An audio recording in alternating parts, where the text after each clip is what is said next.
Chant, yes. Serve Krishna. To be service conscious. So we did some practical things last time. Let's see how it goes eventually. And as such, the chapters are not that Krishna is telling, chalo, abhi 8th chapter ho gaya, now I'll start 9th chapter. It's not like that. Krishna and Arjuna are speaking, just in a conversation. It is not that there is like a chapter-wise content being delivered from Krishna to Arjuna. It's just a flow. Later, Vyasdev basically segregated them as chapters. That's what we have. Each chapter has a theme. The theme of 9th chapter is that it is the king of knowledge. Raja Vidya. Vidya is knowledge. But knowledge, we discussed many times before, is not just information. In the modern education system, it's a lot of information. You study. Whoever is knowledgeable means they have a lot of information. It really doesn't capture what is the effect of this information on one's heart. No one really cares. Our entire examination system. You went to school for 15 years? How many years? Did you go to kindergarten? No? Start from first standard? No, kindergarten. You went to kindergarten. 2 years? 7 years primary school? 3 years high school? 14 years. 14 years total. And then degree? 3 plus 2. So 17 years then? No. 19 years. 19 years. Suveda? 20 years? So, in none of the examination we were evaluated what is the effect of this particular thing on your heart. Right? That question was never there, I guess. Ranga, somewhere here. Turning 180 degrees is a bit too much for me. Sorry. Because the education system is set up in a way that it's not really about your life. It's not about your full life. It's only covering an aspect of your life, which is basically your occupation. And that's what the education system is sort of toe-tailed towards. It's preparing you for an occupation, some sort of a job, right? It is not really encapsulating the entirety of the length and breadth of what life is. It's really not covering that. And that's why we see that people really, it doesn't matter how much they study, how much they are intelligent, called intelligence. When situations happen, they basically break down. They are not able to really handle the situations because the education system has not really prepared them to face life. It has prepared them for an occupation. No, that's not Vidya. This is information. Information is not knowledge. It's actually avidya. If someone knows only things which are good for your occupation, they're called as avidya. It's not really knowledge because it's making you, on one hand, it's only enabling you for your occupation. On the other hand, it's making you dumb in the most important aspect of life.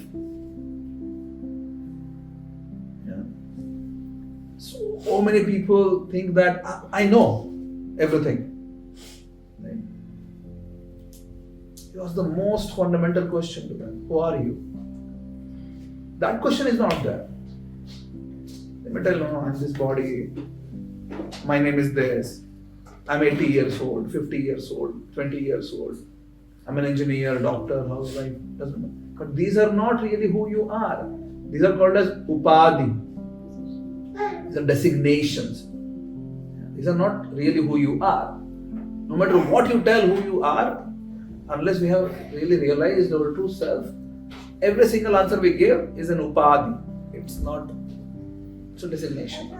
It's not real who you are. So no matter how much one studies, even with a PhD, this foundational question of life is not answered. Answering is secondary. It's not even asked. This question is not asked. Who you are. No matter how much you get knowledgeable. So, Vidya, on the other hand, is something which is not just empowering you for occupation. Vidya is something which will enable you for life. To lead a human life.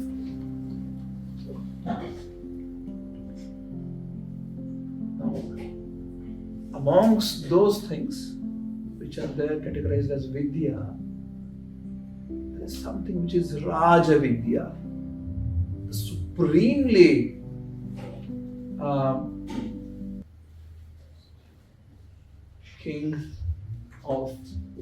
supreme king of knowledge, Raja Vidya. Because there are a lot of Vidya, there is most essential part of that Vidya. Like someone studying about Ayurveda, for example, is Vidya. Because you learn about how at least a level deeper than what goes on around. It's about connecting with yourself and making sure that you consume diet properly, you do proper exercises, you do proper diet based on the nature where you live and your own nature of Kapha Pitta Vata and balancing it, and then so at least there is some knowledge there. Something which is about your core existence. If one lives like that, then you will start becoming mode of goodness person, a sattvic person. They may not be knowing much about spirituality, but if someone just starts living life as per Ayurveda, you start coming to mode of goodness, because the moment your Kapha Pitta Vata is balanced, the immediate next effect is that you will be in mode of goodness. Mode of goodness can enable one to be spiritual. Jyotish Shastra is, that's a Vidya. Vastu is a Vidya. Many categories of Vidya like that. And then there is Adhyatma Vidya. Krishna tells in 13th chapter, Adhyatma Jnana Nityatvam Tattva Jnana Darshanam. To be able to perceive it, to be able to see this, to be able to, this should be there in front of you. The Vidya about yourself. Then, a step higher is not just about you. It's about the source of the entirety of creation and what is your functionality with respect to the totality of the entirety of creation. Krishna is. How are you connected? What should be your foundational establishment in life, which makes you function in a way that you're surrendering to this supremely absolute entity called as Krishna. It's called as Raja Vidya.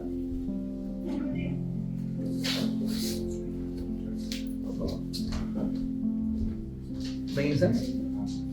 Avidya, Vidya, Raja Vidya. So Krishna was telling about a little bit about this in the last chapter. But then he started to tell, I will tell you now, the most supremely transcendental, supremely secret of all knowledge, Raja Vidya, Raja Guhyam. So telling something which is so essential for our life, which is so sacred. It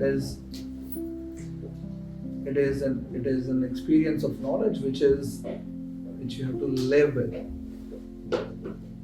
Yeah. That's this chapter. Just setting the scene. So we can read a few verses and then we can start discussing. 9th chapter, first verse. See, can you give me Gita, please? Bhagavad Gita.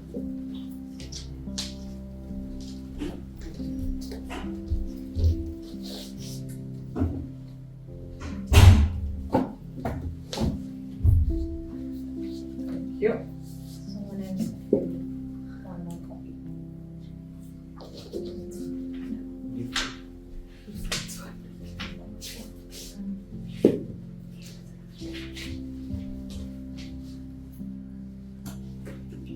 Okay, shall we read? We'll read 5 verses, okay? All of us, we can do it together. Everybody has it? Yeah. Shri Bhagavan Uvacha, all together. Shri Bhagavan Uvacha, Idam tu te guhyatamam pravakshyamyanasuyave Jnanam vijnana sahitam yajnatva mokshase shubhat Rajavidya Rajaguhyam Pavitram Idamuttamam Pratyakshagamam Dharmyam Susukham Kartumavyayam.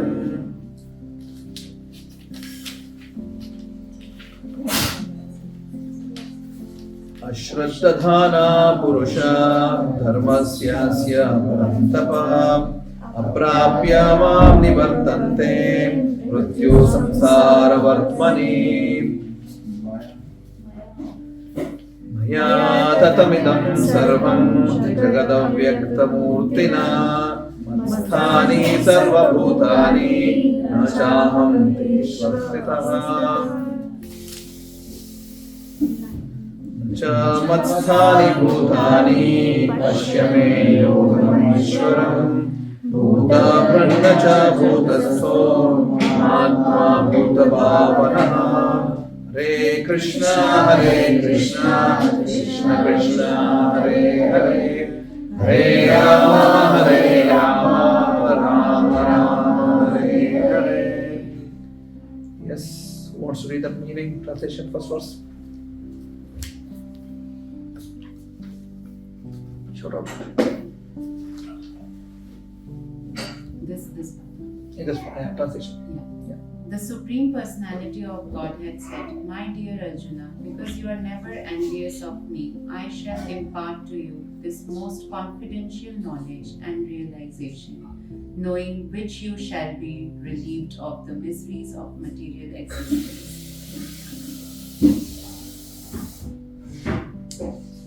Sita, Yes, Guruji. come and sit. Yes, I will just. I have to do this type of. Sure. Okay. What do you understand?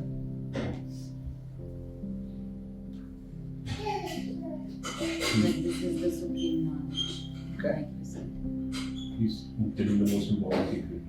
Okay. How you can attain moksha. Okay. Something that helps you relieve your miseries of life. Okay. What else? And he's telling Arjuna because Arjuna is not envious, Very good. which is very crucial. Yeah.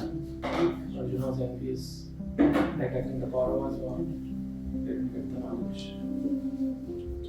Yeah, if someone is envious to Krishna, there's just no way you can get any knowledge. I think in this, when Krishna is telling Arjuna that you are not envious of me, is a big statement. Yeah. Because even though we don't deliberately want to be envious of God, but if we analyze Yes. very deeply, then all our desire to enjoy separately, Yes. that itself is actually we are challenging position of us.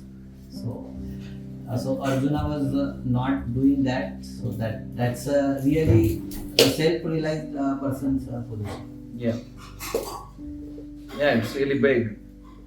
Someone who is not envious of Krishna. Very good. What else? Anything else?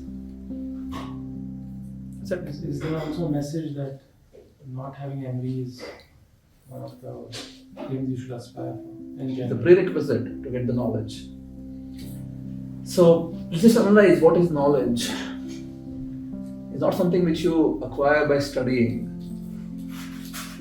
Just because you open the book and you study doesn't mean that you get the knowledge.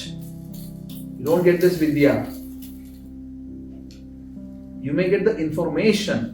Go back to what I was telling before. You may get the information of it. And, oh, Krishna tells like this. You may even learn the verse and then we can quote it afterwards. You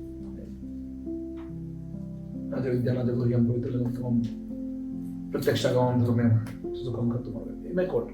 You may quote the entire 700 slokas of Gita, 18,000 verses of Bhagavatam. There are people who can quote. Right? But that doesn't mean they know. Again, even the slokas of Bhagavad Gita in itself, if someone learns, it is not knowledge. It is information. Knowledge is something which is not attained just through studying. Knowledge is something which is realized in the heart when someone awards it to you. Vedic way of learning is really not from the perspective of one's own endeavor alone. Krishna has already told this in 4th chapter Gita.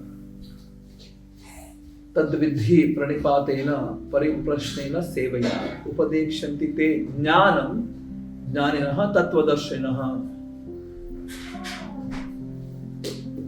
To get the knowledge, tad vidhi, one should pranipata, pariprashna and seva. Should approach humbly, ask sincere question, then serve a person who is already having the knowledge. Someone who has seen the truth. In Sanskrit the term is tattvadarshi. Someone who has seen darsha, truth, tattva. If someone has already seen the truth, they can also explain you the truth then. If someone doesn't know, it's like blind leading the blind then. You may think that somebody is God. Like last week we were discussing, right? Last week. And we may all come to a unified agreement that Pratapura is God. Okay. I can come and give class every week, establishing Pratapura's position as God. We all can become very sincere, and you all can start going to Pratapura's feet and then falling at his feet every week and start asking, मुझे ये चाहिए, वो चाहिए, promotion चाहिए. You can start asking. And some people may also start getting things. And that can make your faith really strong. Yeah. We found a new God. We went and asked. And it happened. And people just need one experience like that. Right? That's how it works in India at least. You just window shopping. Chalo kuch to chahiye. You want to get a child, let's say. You're just window shopping. Somebody is not getting a child. We were not getting a child for a long time. So many people were telling so many things that you should do this, you do that, you go there, go here. So you're just doing that one after the other, and then because of kakatali or your own bhagya, at some point of time you do get, but then that somehow synced with a particular visit. Right? You know kakataliya? A crow is going, it's flying, and it's coming and sitting on the branch of a tree. Exact moment that branch broke. The crow can think. I'm so powerful. Hey, I'm so powerful. Right? That's what is kakataliya. It just happened to be like that. Your own karma was somehow aligned, and then it was aligned with this time. But then people think that no, I was going so many places. It was not working out. I went here. This worked out. Last week I was saying something which is like so crazy. Somebody even figured out that there is a Shiva deity who can cure diabetes. I was like, with the human mind has reached such downfall that there is just nothing more to go. That there is a deity to cure diabetes now.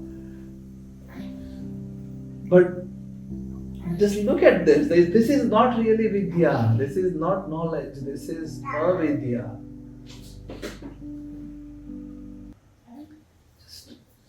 Just blind. If there is a blind system, you follow a blind system, whether you have eyes or not, it doesn't matter. You are as good as or as bad as a blind person. You agree with me? Yeah. You may have eyes or not have eyes, doesn't matter. You are following a blind person, let's say, or a blind system. It really doesn't matter whether you have eyes or not. Yes? Because the direction is anyway towards something which is as good as not having eyes. Yeah? So that's why Krishna is telling that you should first find a person who is Tattvadarshi, who is seeing the truth.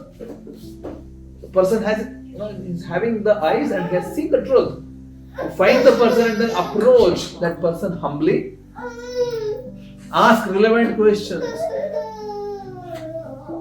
Not that, how do I get a job or promotion or a child or marriage or no. These are not relevant questions for life. They are important, but the most important questions of life. First question should be, Acharyas teach us, is the question, who am I? There was a great personality by name Sanatana Goswami. When Sanatana Goswami met Chaitanya Mahaprabhu for the first time, fell at the feet of Chaitanya Mahaprabhu and told Chaitanya Mahaprabhu that the whole world glorifies me as a very intelligent person, as a very knowledgeable person, as a Pandita. But then I don't even know my own position. Who am I? Can you please enlighten me on this subject matter? So that should be the approach. You should find a person who is knowledgeable and surrender. To begin with, we can surrender to Srila Prabhupada. Prabhupada is one such person.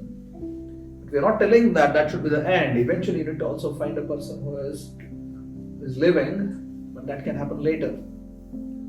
But at least we can begin surrender to Srila Prabhupada. And then if that's also very difficult, surrender to Krishna. Krishna Munde Jagat Guru.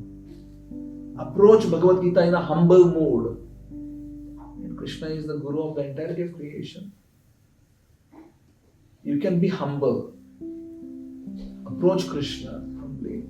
Ask relevant questions to Gita. Gita, I want to learn. This is a living text. This is not just a book. If you approach this humbly, with relevant questions in life, I really want to know myself. I really want to know who is Krishna. I really want to find out what's my true nature. This can speak. And it can speak, and that is the whole reason why Krishna spoke. Right? As many of you pointed out, Arjuna, if somebody has already reached the state of being non-envious, being reconfirmed by Krishna, what is the need for this person to hear? Right?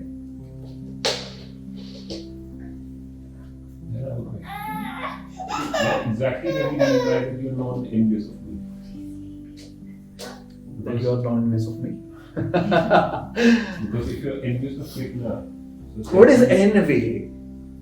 Envy means something in which it's a feeling in which you feel that I want to get what the other person has. You agree? That's the meaning of envy. Right? You have a feeling, this person has something, I feel that I need to get this. That's envy to me. So now, as Pratap Prabhu was saying in the beginning, all of us have this tendency. I want to enjoy. We did this questionnaire a few weeks ago. We all have this tendency that I want to enjoy. We all have this tendency that I want to control. We all have this tendency that I want to be proprietor. And I want to possess things. Yeah. We all have it, right? I want to get some things, to enjoy, to control. Yes. Unfortunately, this is not the position of an Atma. Atma really has nothing. You as a person, you possess nothing. You own nothing. Nothing really. You can't really control anything. You can't really be the enjoyer. You're not just made for it. No one is hardwired or by design is made to be the proprietor, enjoyer, controller. No one. We did this exercise some time ago. We can redo it. Take Priya, right? Take Priya as a guinea pig today. Yeah. What's your favorite sweet? Gulab jamun. I usually hear this. Maybe the most favorite sweet in the world. I don't know. The majority of the people like it perhaps. See, you're really hungry. I don't know if Sita makes gulab jamun. Do you make gulab jamun, Sita? No. Who makes gulab jamun here? Good ones? Also her very best ones. You make the best ones? Best one. You make the best ones. You are hungry. Mataji has made gulab jamun. She puts it in a bowl. Would you like with the sugar juice or without sugar juice? Either ways? Chal, no problem. Chal. I like only sugar juice. I eat jamun only for sugar juice. I fill the cup with sugar juice. I take one jamun. So, anyway, you have jamun. She has put 4 of them. Yeah, you are hungry. Are you happy? No. But you got gulab jamun. You're hungry. It's nice, best gulab jamun. You're happy? If she offers me. Yeah, she's giving you. Yeah. Yeah. Otherwise, she'll be like, oh, I really wanted this. Why are you not giving? Right. It happens sometimes during our Chapan Bhog. We did this last month, right? One month ago. When was this? 30th April. Yeah, this was a month and a few days ago. And sometimes during Chapan Bhog, some of the best things are only small amount and not everybody gets to taste it. And if I'm looking for that, oh, I couldn't get this. You may feel that. Next month, no, actually this month, 28th of June, we'll have 108 office in Janam. You're all invited. Will be Vishwambar Prabhu also that day, and we'll have nice kirtans and have 108 offerings. Coming back. You're happy now? Mataji, I forgot your name. Pratibha. Pratibha. She brings 4 more. You just take 4. She brings 4 more. Oh, no. You can't tell no. This is your favorite. You are hungry. You can eat 4. No, 4. You have to eat 4. We're all telling. Please. Yeah. Come on. Very conscious. No, that's okay. No problem. No, cheat there. How much? Okay, chal. You finished it, okay? Pratibha brings 4 more. सोच के ही मन नहीं कर रहा. No, you have to eat it. We'll make Pooja ji push in your mouth now. You have to eat it. Yeah. Maybe you'll make it 12. Pratibha brings 4 more. I'm going. No way, it's locked. Door is locked. You can't be going outside, and we are giving you gulab jamun to eat. This is becoming torturous. We'll be taking turns now to push.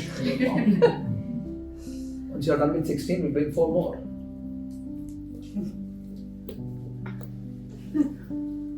What's happening? It's the same object. It's the same you. Imagine a utility. Huh? Yeah, what is it called as? Diminishing law. Law of diminishing returns. Yeah. Yeah. But that's not what's happening.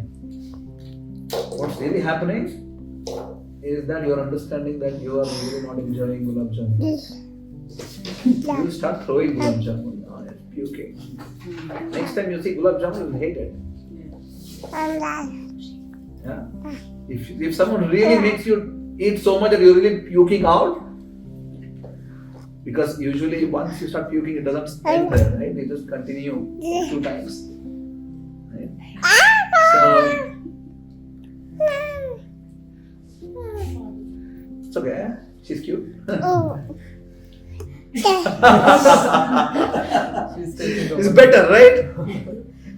She's wondering how can she see you here also. That's why she came in front of the camera. Good. So, where I was wanting to get is, if it is the same you, the same gulab jamun, you should be able to, and if you are the enjoyer, let's put that constraint also, you should be able to enjoy. Right? But then the amount of enjoyment which you can have is so limited, which should tell you right away that no, you're not the enjoyer. Minute capacity to enjoy, which is really not how it should be looked at. The limit is basically for you to just sustain, not to enjoy. We misinterpret it. We think that I can enjoy, but if it was really your ability to enjoy, you should be able to enjoy 100 gulab jamuns also, 1,000 also, 100,000 also.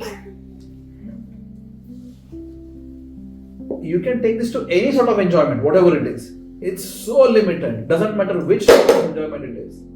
Right? So short-lived. You keep doing it more and more and more. You'll feel, oh, I want to change now. Something else. Right? You're not the enjoyers. You're not the controllers. Not the ones who possess things. If you really possessed the same logic, if you possess things, that would mean that you should be able to own it. Doesn't matter how or when or how long. You should be able to own it, right? Like Pratapguru has this house. He owns it, which means that nobody can come inside and tell that Pratapguru, go out. It's my house. No, it's his house. He owns it. That's the definition of owning. Right? It's yours. But then, if you really think about it, what belongs to you really across time and space? Is there anything which really belongs to you across time and space? Like 100 years from now also, it's there with you. Which means that you're not really the one who is possessing it. It's not yours.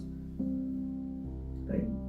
This is more equivalent of leasing something or renting something. You're there for some time. This body is like a rented place. It's like a lease. Because eventually you need to get out. That's exactly what happens with everyone.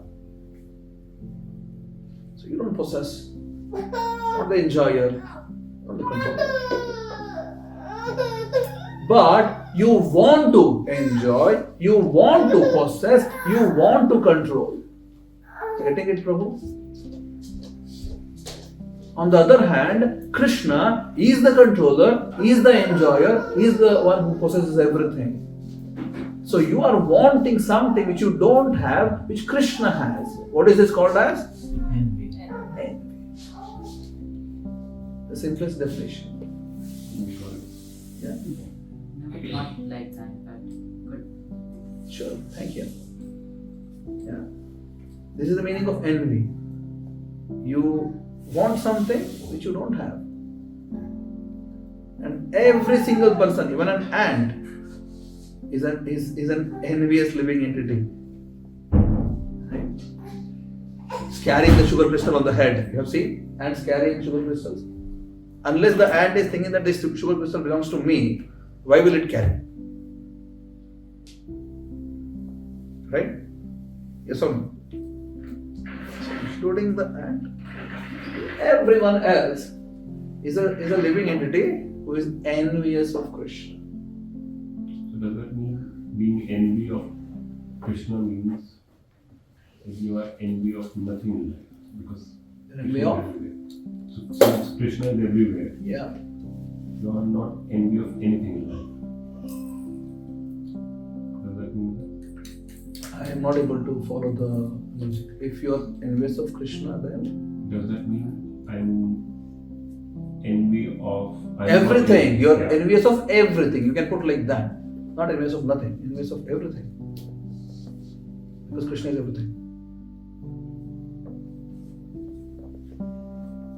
The negation is not making sense. If you're envious of Krishna, you're envious of everything. That makes sense. Exactly.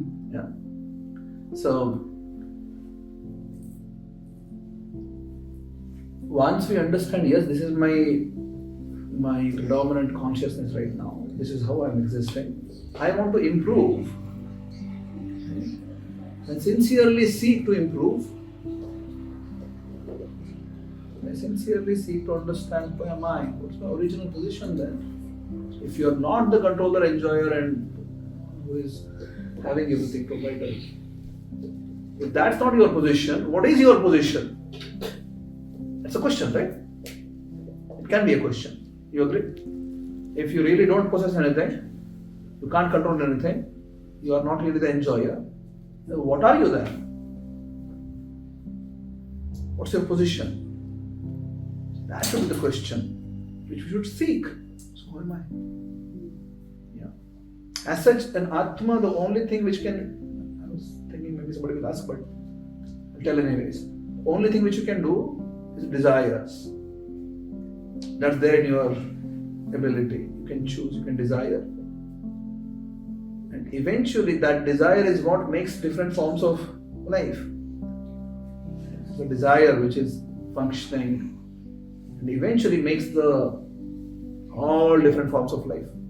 You cultivate different desires, that's what you become. Yam yam vapis param bhavan tejati ante kalevaram. Going back to 8th chapter. Whatever it is a desire you're cultivating all the time, that is the one which you're becoming. So you can say in one word that, in one way, that it's your desires which makes you. Yeah. If you cultivate right desires, that can start going towards right direction then, and that's exactly what Krishna was telling. If you can then remember me at the time of death, come to me.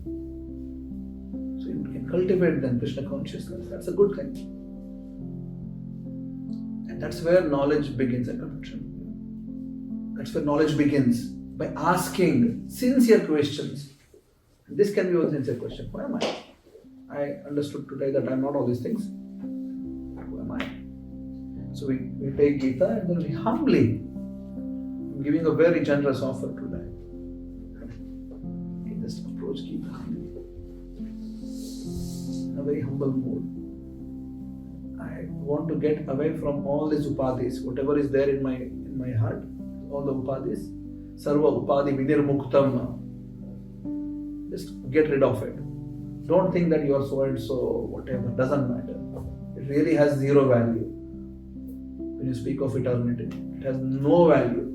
Really doesn't matter. Whoever you are, doesn't matter. It will have some significance now, but eventually people will forget.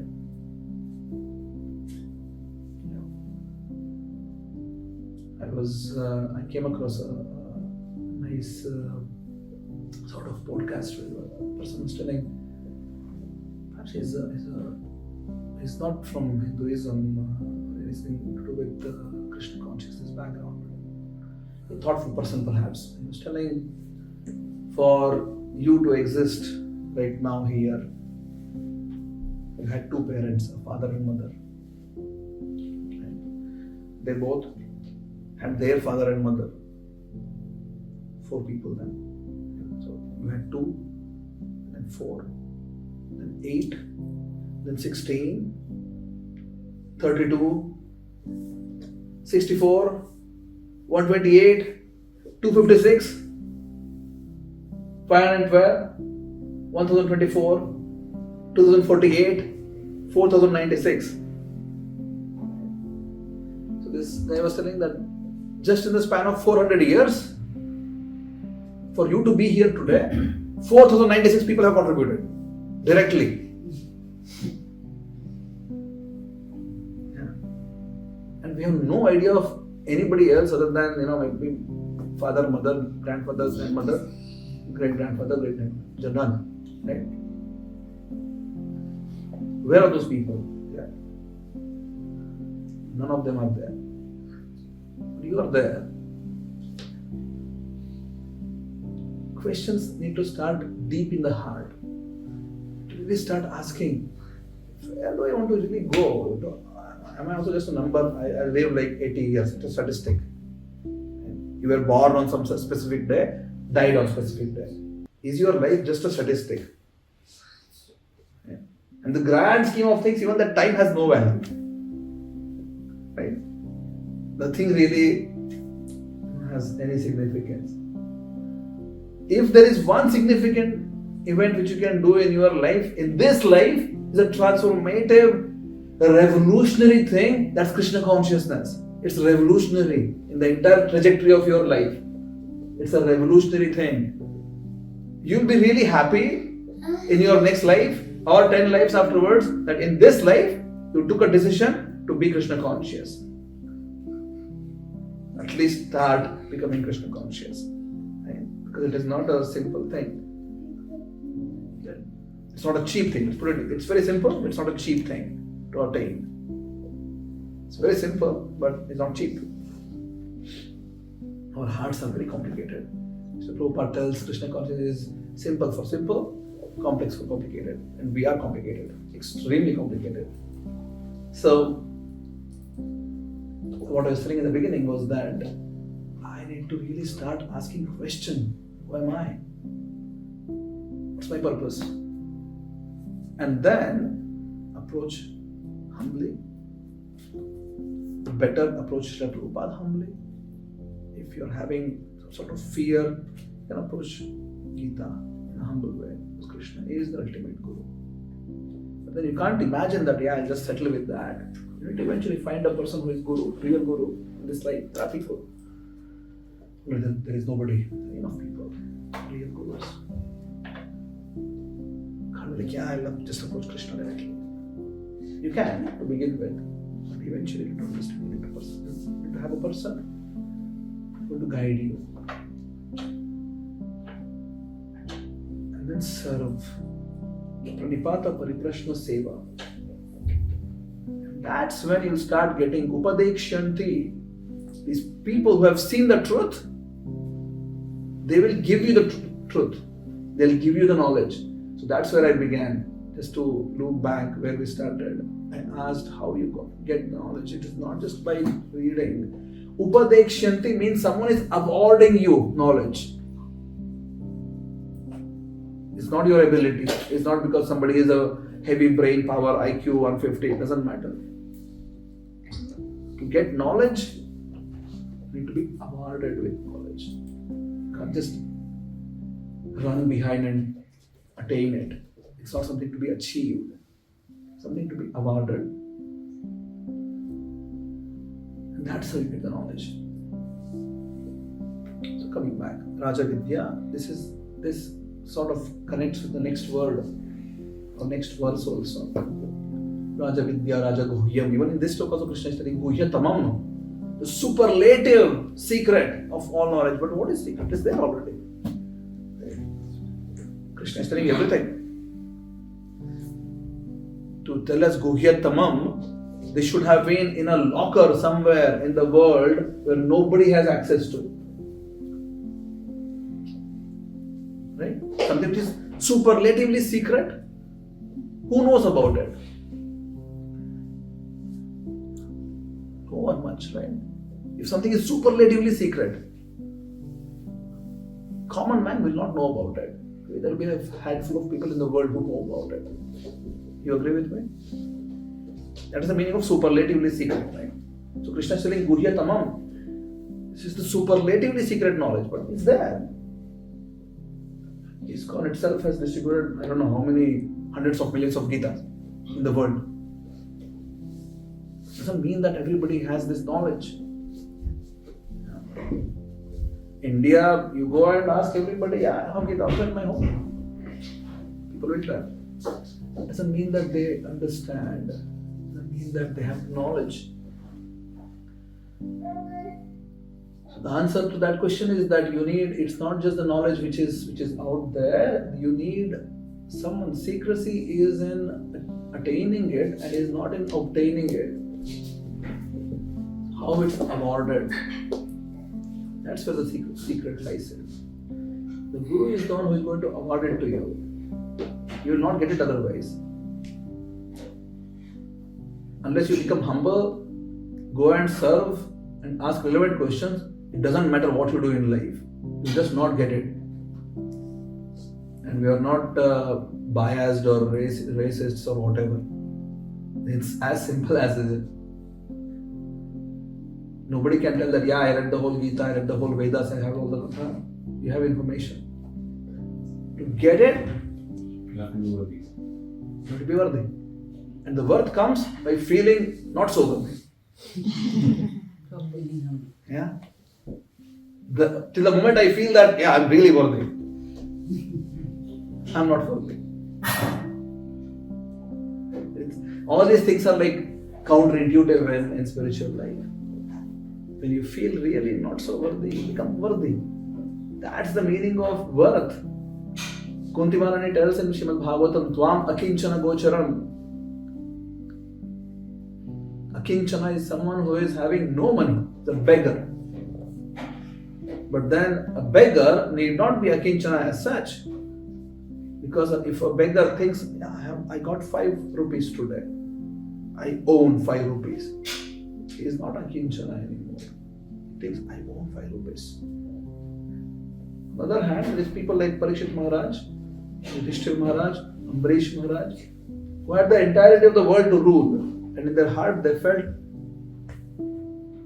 nothing belongs to them. It's all Krishna's, just a caretaker. There was a great king, Kulashekara Alvar, long ago, Sri Vaishnava tradition. He was a king. On his crown, he had Krishna's lotus imprinted on the crown. So he has the crown on the head. Kings used to have gold. And on the top there is lotus feet of Krishna. I'm the servant of Krishna. I'm a king, but that's not my position. My position is I'm servant of Krishna. That's my position. So that's where we need to start asking a question, and then eventually when we come to that hard situation of heart, knowledge is given to you then. And then it is not so secret anymore. You have it. The Guhyatama becomes very much visible to you now because of the mercy of someone else. It's not that I am greedy towards it, so I just fake it, and no, you can't do that. If I feel in my heart, just play tricks, just fake humility. Okay, just go and cheat Krishna. You will never get it. Nobody can get this. Because it's in a very secret locker. Highest possible secrecy. No FBI, CIA can break this. Highest absolute secrecy. So, it's a good time for questions then. Sriram has a question. The true consciousness or the true self is supposedly all pervasive, meaning what is in Arjuna is in Krishna as well, the true self. Then what is there to envy if the true self is the same? At least as per the philosophy of Gita, this statement is not true. The first shloka of Krishna's initial pitch, first shloka, he started speaking Gita, was a chastisement to Arjuna, that he is speaking as if he is a learned person. So he's not really teaching, he mildly chastised, scolded Arjuna. Actual philosophical part, he started speaking second verse, second chapter, shloka number 12. You can open your Gita. 2:12. Second chapter, verse number 12. No, it's just after that.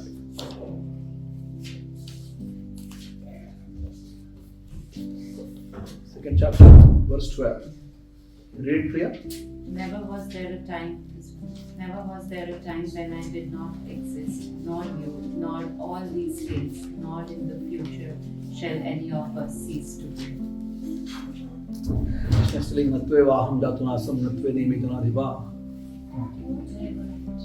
Sarve Vayamatha Param. This is the first teaching of Krishna. It's literally the first teaching.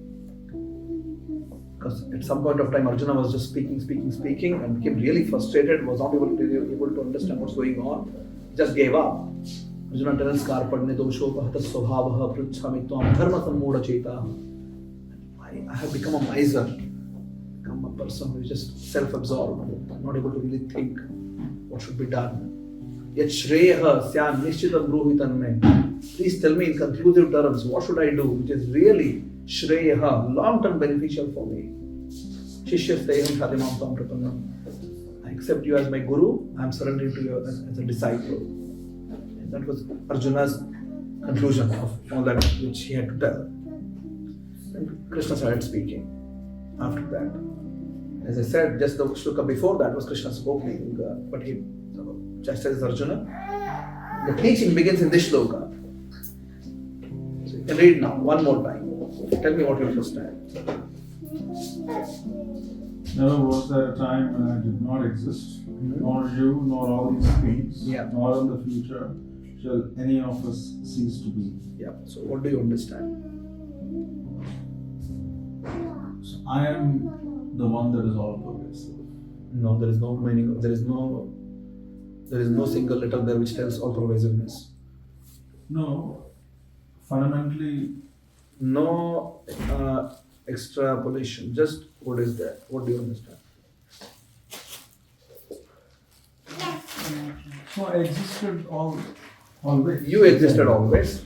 No. Yes, you existed always. Krishna existed always. You existed always. Okay. Yeah. And that's why I use the word. There's a clear distinction here. Okay. Krishna is using very precise words. He could have told we all existed all the time. Okay. The way he is phrasing it, there was never a time when I did not exist, nor you did not exist. Okay. Nor any of these things. That you can tell, of course, because there are crores of people assembled there, you can't start telling everyone's name. But at least there is a distinction made. I existed forever, you existed forever. Both are different. Otherwise, he could have told, yeah, we existed. But I existed only. He could have told, yeah, you are me. But none of those things are mentioned. I existed, you existed, or everybody else existed. Which means there is a clear distinction here. Everybody is an individual. Krishna is an individual, you are an individual. The primary teaching of Gita. You are not Krishna. Krishna is Krishna. Krishna has a specific characteristic. Totally, of course, you joined us in 8th chapter. So, Krishna hardly spoke about himself until 4th chapter. He starts speaking in 4th chapter. He starts telling, because until then he was giving knowledge about Atma, knowledge about Karma. The whole sequence of verses wherein he tells Vasamsi jirnani yatha vihaya navani grihnati naroparani tata sharirani vihaya jirnani anyani samyati navati. Just basically, just like you change shirts, change the bodies. He was telling about Arjuna. Then he started telling about karma. Karmanyavadikaraste vabharishu kadachana. Perform your duty. Don't be attached to the results. You have your right to perform the duty, but not to the results. You still have to perform your duty anyways. Then he spoke about, in 3rd chapter, he speaks about what exactly is karma. Why should you do karma? Because everybody has to do karma anyways. Nobody can tell that I don't want to do karma. Or at least breathing, that's a karma. Okay, finishing 3rd chapter, in 4th chapter he told, Arjuna asked the question, please tell me. Krishna is like, I have told all these things before, but now let me re-establish this knowledge. Knowledge was lost. So this is the beginning of 4th chapter. Tells, I have given this knowledge to Vivaswan, Suryadev, from him came to the Manu, Vivaswata, eventually down the line Ishwaku, but it has seemingly is lost. Then Arjuna is like, Krishna, how do I understand that you are with me, but you have given this knowledge to in different yugas, to Vivaswan and to the Manu, and how do I understand? That's where Arjuna's humility also is exhibited. Arjuna is not questioning Krishna like, what nonsense. Your contemporary, my cousin, when did you go to give knowledge to, I don't believe you, come on, show me the proof. Arjuna asking, how do I understand? And then for the first time Krishna speaking about himself, he tells, Janma karmacha me divyam evam yo veti tatvadaha tyaktva deham punarjanma naitimameti so Arjuna. Oh Arjuna, my birth and activities are divya, they are transcendental, they are not like yours.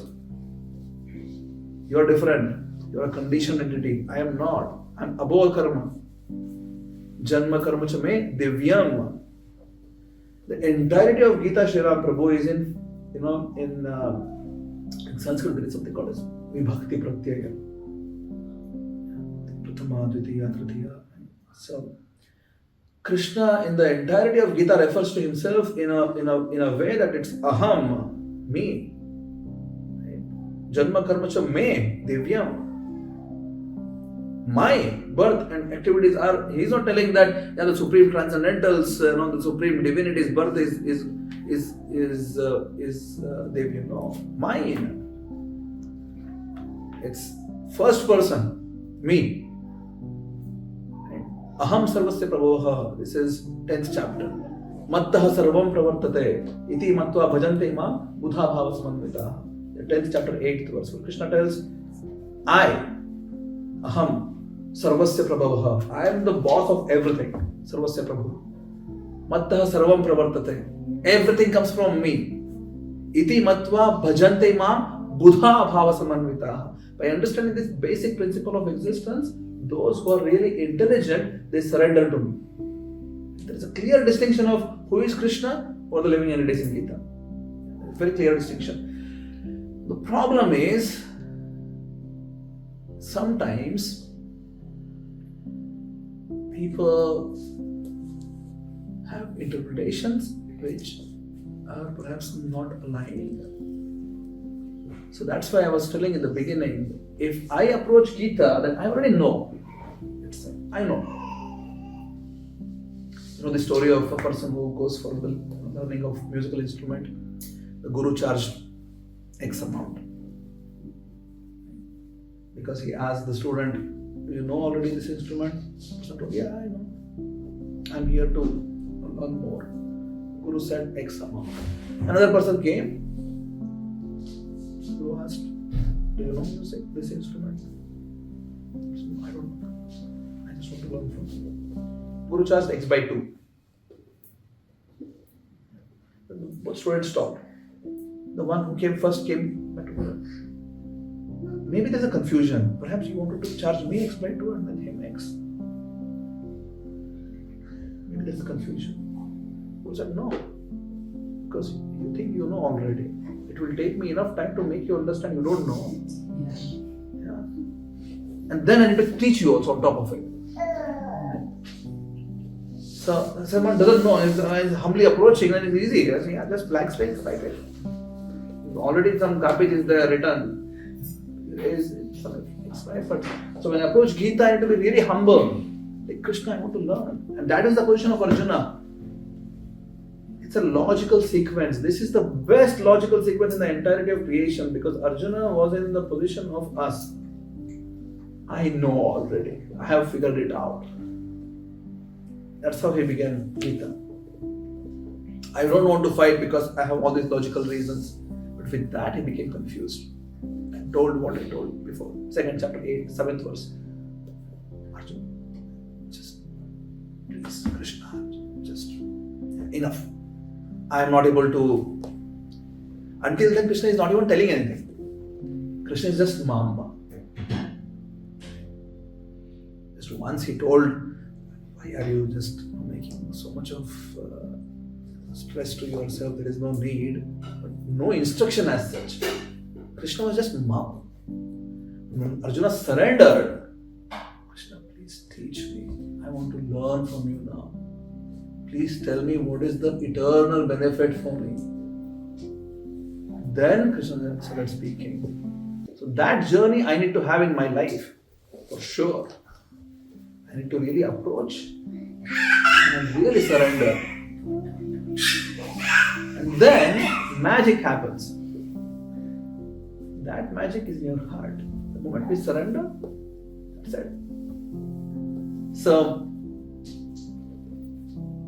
what am I trying to tell in essence is that we are not Krishna, we are Atma. There is Paramatma. It's very simple to understand. Are you conscious of Prataprudra? Are you conscious? Conscious. If I pinch Prataprudra, you feel? No, right? That's the meaning of Atma. Our Kshetra is only this much. This is 13th chapter Gita. Kshetra and Kshetrajna. You are Kshetrajna of this Kshetra. Jna is basically knowledgeable. You are knowledgeable, you are conscious of this field. What is this? This is it. Paramatma, by definition, means is conscious of everything. This also, this also. I touch anybody, anything, any object, doesn't matter. Paramatma feels it. That's the meaning of Paramatma. There is a clear distinction between Atma and Paramatma. Atma is not all pervasive. Paramatma is all pervasive. The problem with Sanskrit knowledge, or Sanskrit language, to say, sometimes the words are used interchangeably. The reason because Atma is not like, for example, I don't know which tree is it. There is some. So this is having a specific meaning. Right? The meaning of this doesn't change. Let's say this is pine tree. Is this pine tree?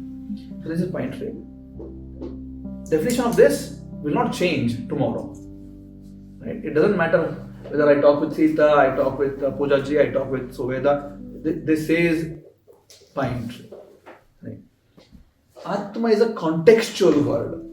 Is not like pine tree. It's a contextual word. Meaning of Atma refers on the context of the use. It could refer your body also. Atma means it could mean your body. Atma could mean your mind also. Atma could mean your intelligence also. Or it can mean yourself. Or in some context, it could mean Paramatma. Right? So it's a contextual word. We need to understand which context the word is being used.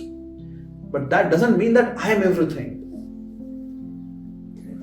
What it means is that the word is being used interchangeably or sometimes is a contextual. I need to have the contextual awareness. What is the context which is being used? Then I need to understand, this is meaning the supreme Atma, not individual Atma. So, because sometimes Upanishad, especially Gita, there is no Gita. That's why Gita is called as is the condensed Upanishad, because there is no much interpretations, which is very straight. Sarvo Upanishado Gavo Dogdha Goparanam Partho Vatsa Sudhir Bhokta Dugdham Gita Amritam Mahata. All the Upanishads like a cow. Sarvo Upanishado Gavo, like a cow. Dogdha Goparanandanaha. The person who is milking is Goparanandana. And Arjuna is the one who is drinking the milk. So Krishna is condensed all the cow, all the knowledge, the milk, giving it to Arjuna. But in Upanishad, sometimes the word Atma is used to imply Paramatma. But then that's where you need a guru to explain. That's where you need a person who has actually seen the truth to explain. That's where you need to first understand what's my present situation. What am I? So, I do honestly, pick it up again separately. Sure, yeah. I do have a lot of questions in this context. No problem. In terms of essentially the stuff that one reads in a very naive way in the Upanishads, or listens, right? It actually, in the context of what you just shared, it's quite confusing. but maybe for another No day. problem. That's why I wanted to make sure that at least the other half of the information is passed. So at least now you know there could be a possibility. We'll see later. You know, Shri Ram Prabhu, there is no substitute for being sincere. If you're sincere, you'll find the truth for sure. Yeah. I told you a few weeks ago, it's not by chance you came to temple that day, 5 years ago. It's not by chance he moved here. It's not by chance you came here and told that I want to come. It's not a chance. There is something which is there, which is being, there is a helping support, and from the creation, it has seen some sincere desire somewhere, it's facilitating. Let's make sure the sincere seeking is there. As long as that's active, I'm all yours. We can have any number of hours of discussion. I don't mind at all. Yeah. I don't come across usually as somebody who knows everything. I'm a seeker myself. In my seeking, this is how much I have understood. But that doesn't mean that I'm all perfect. Krishna is all perfect. And if we approach this with a humble mood, a sincere heart, we will also get the knowledge. But the journey continues. I am not a self-realized person. Not yet. It was a journey. So I'm confident of the journey. Confident of the process which I'm doing. Because it's having an effect. So that's where I sort of evaluate. Because it's been now good 20 years. So reasonably happy, I would say, with how things are going. Okay? Thank you. If it was a bit too much for everybody else, I apologize. We had to address the question, and half addressing is really not good. If you all have energy, we can continue. Otherwise, we can go for prasadam. Maybe we can. What's the time? Because of the 9:13. 9:30? Oh, 9:50. Oh, 13. Okay. Sure. Should we start prasadam and then we can continue the discussion? Yeah. So good. If somebody you can shut down the video. That's fine. We can